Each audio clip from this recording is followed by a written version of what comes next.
lakini bado anaangalia tabia za walioko kule nje na ako ndani.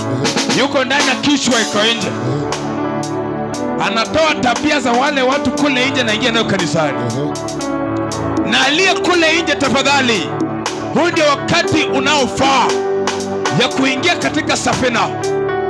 Hatuna wakati mwingine tena, kwa sababu Biblia inasema ya kwamba hakuna yeyote ajuaye saa wala dakika ya mwana wa Mungu kushuka hapa duniani kuja kuchukua wale walio wake. Utakuwa wapi hiyo siku mpendwa? Utapatikana ukiwa mahali gani?